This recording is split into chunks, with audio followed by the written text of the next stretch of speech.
So hello friends, welcome back to my YouTube channel government job insiders. और आज मैं आपको एक बहुत कुछ इंपॉर्टेंट चीज़ों के बारे में बताने वाली हूँ। जो आरआरबी एनटीपीसी ग्रेजुएशन और 10+2 का फॉर्म जो भी कैंडिडेट्स फिल कर रहे हैं, उनको एक डाउट है कि अगर मेरा फॉर्म रिजेक्ट हो जाएगा तो मतलब मुझे कैसे पता चलेगा कि क्या मेरे पास कोई मेल आएगा या फिर कोई एसएमएस आएगा।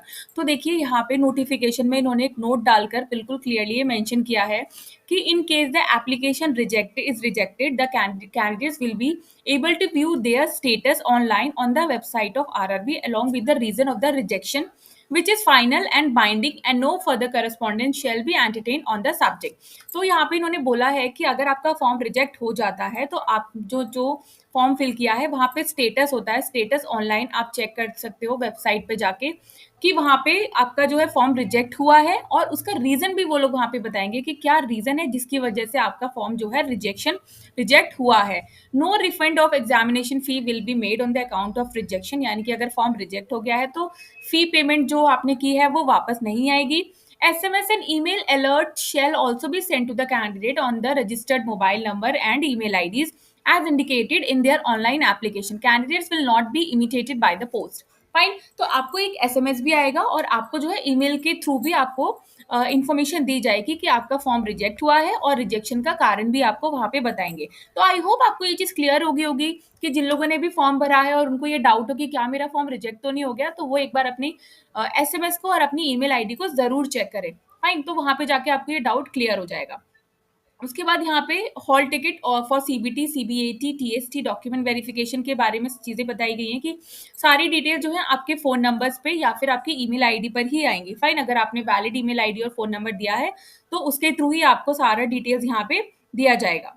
उसके बाद ये कहा गया कि अगर आप एक SC ST हैं, कैंडिडेट हैं, अगर आप फ्री रिजर्वेशन, फ्री रेल, जो आप अगर ट्रेन से जा रहे हैं कहीं एग्जाम देने, तो आप फ्री रेल फैसिलिटी भी अवेल कर सकते हैं, जिसके लिए आपको अपनी टिकट का जो है SC ST का सर्टिफिकेट और जो आपकी टिकट है उसका जो है वो टिकट जो है वहां पे आपको दिखानी होगी। During the journey these candidate should carry original ST SC का certificate and one prescribe proof of identity in original for the undertaking journey. Fine, आपको जो है अपना एक आईडी प्रूफ भी रखना है आपके, और आपको जो है टिकट की ट्रेन भी रखनी है और SC ST का सर्टिफिकेट, क्योंकि ये फैसिलिटी SC ST सर्टिफिकेट को दी गई है। फाइन, और ये वो सारी चीजें हैं जो आप लोग एग्जाम जब देने जाओगे। Candidate should leave blank spaces provide in the download e letter for self declaration and photographs. Fine, कुछ चीजें थी जो मैं आपको बताने वाली थी कि किस वजह से आपके फॉर्म के रिजेक्शन की बात आ सकती है यहाँ पे। हाँ, सी यहाँ पर आपको एक बहुत इंपॉर्टेंट बात मैं आपको बताती हूँ। Candidate who wish to consider again vacancies, ये रिजर्वेशन के बारे में तो मैंने बता दिया कि जो लोग रिजर्वेशन अवेल करते हैं, रिजर्वेशन कैटेगरी रिजर्व कैटेगरी से है, आपके पास जो है आपका सर्टिफिकेट होना चाहिए SC ST का, OBC का, या जिस भी से आप अप्लाई कर रहे हैं। और सर्टिफिकेट जो है वो सेंट्रल का होना चाहिए। अगर आपने स्टेट का लगा दिया है और मॉडिफाई करना चाहते हैं तो आप उसे करेक्शन विंडो में मॉडिफाई कर सकते हैं।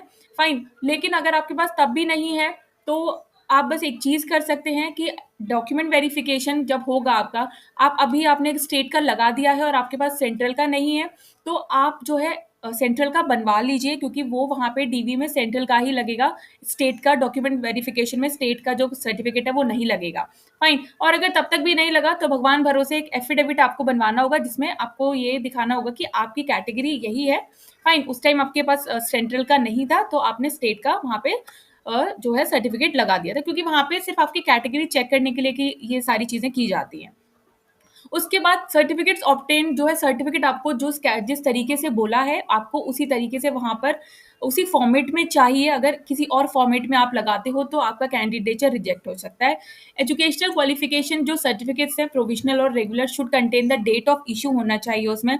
इन case the date of issue of these certificates is after the closing date of the registration of online, the consolidated mark sheet with date of declaration of the result for final qualifying exam or individual mark sheet, all the semesters years with date of declaration of result on each should be submitted. In case of non availability of date in these mark sheet or certificate, a certificate from the institution or university or the board of this effect indicating the date of declaration of the result should be produced at the time of document verification. अगर आपने document जो form fill document लगाए हैं आपने, वहाँ पे किसी के जो डिग्री है या मार्कशीट है, अगर उसमें डेट ऑफ रिजल्ट नहीं मेंशन किया गया है तो आपको एट द जब आप डॉक्यूमेंट वेरिफिकेशन के लिए जाओगे तो आपको प्रूफ देना पड़ेगा, यहाँ पे एक प्रूफ वहाँ पे लगाना पड़ेगा। Fine. In case of non availability तो आपको अपने इंस्टीट्यूशन से एक सर्टिफिकेट लेना पड़ेगा जिसमें date of declaration of result में ये लिखा होगा कि आपकी जो रिजल्ट है वो आपके जो ये फॉर्म है उसके क्लोजिंग डेट से पहले ही रिजल्ट आ चुका था। Fine. Impersonation suppression of fact warning दे रखी है। कैंडिडेट अगर अनफेयर मीन्स से पाया जाता है इन एग्जामिनेशन या सेंडिंग समवन एल्स इन और हर प्लेस, अगर आप किसी और की जो है अपनी जगह किसी और को भेज देते हो इस तरीके से, तो आपको जो है सारे आरआरबी और आरआरसी के एग्जाम से डिबेट कर दिया जाएगा। तो ऐसी गलती ना करें। फाइन। बहुत अच्छी चेकिंग होने वाली है, सारी चीज़ों को ध्यान में रखें, सारी चीज़ों को ध्यान में रखें। Furnishing of any false information to the RRB और deliberate suppression of the information at any stage with render to the candidate. कुछ भी फॉल्स इन्फॉर्मेशन अगर इन लोगों ने पकड़ ली तो आपको हमेशा के लिए इसके एग्जाम से जो है निरस्त कर दिया जाएगा।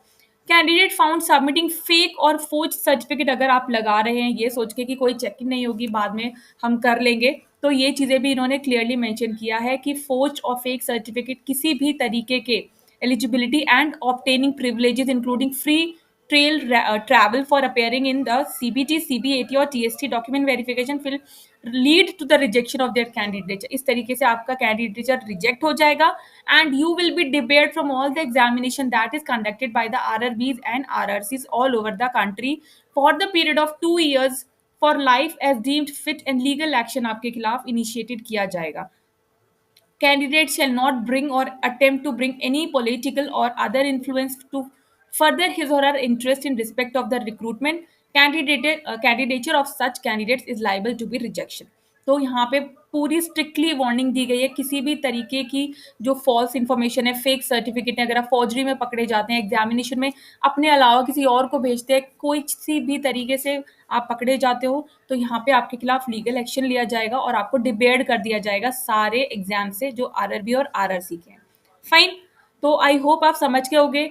आरआरबी के पास पूरा जो है राइट है आपके डॉक्यूमेंट्स को चेक करने का, डॉक्यूमेंट वेरिफिकेशन किसी भी स्टेज पे करने का, और वो आपसे किसी भी स्टेज पर कोई भी डॉक्यूमेंट मांग सकते हैं, सपोर्टिंग डॉक्यूमेंट आपसे वहां पे मांग सकते हैं। फाइन। आरआरबी का डिसीजन ही जो है फाइनल डिसीजन होगा एक्सेप्टेंस और rejection of the online application. Fine. और एक और बात, जो सर्टिफिकेट्स के बारे में बात कर लें तो सर्टिफिकेट्स आपको उसी फॉर्म में लेकर जाना है या उसी फॉर्म में अपलोड करना है जिस फॉर्म में यहाँ पे इन लोगों ने आपसे मांगा है। डॉक्यूमेंट्स ये ओरिजिनल हैं जो सारे आपको लेकर जाने हैं at the time of document verification. इसकी लिस्ट तो वैसे भी मैंने अपने ऑनलाइन उसमें अपनी जो वीडियो पहले बनाई थी उसमें यहाँ पे दे दी है। जो सिग्नेचर है और जो आपका फोटो है उसको उसी तरीके से अपलोड करें जिस तरीके से यहाँ पे इन्होंने बोला है। Fine. Light colour, white colour background होना चाहिए और सिग्नेचर रनिंग लेटर्स में होना चाहिए। तो ये सारी चीज़ें इतनी बार आपको बताने के बाद भी आप लोग इतनी मिस्टेक करते हो कि मैंने कैपिटल लेटर्स में लिख दिया, मैंने अपना फोटो का बैकग्राउंड ब्लू कर दिया, रेड कर दिया। इस तरीके की छोटी छोटी चीज़ों को ना करें, इससे आपका फॉर्म कैंसिल हो सकता है। आई होप वीडियो जो है आपके लिए यूजफुल रही होगी, और वीडियो अच्छी लगे तो चैनल को like, share, subscribe and bell icon button को प्रेस करना नहीं भूलिएगा। तब तक के लिए नमस्ते।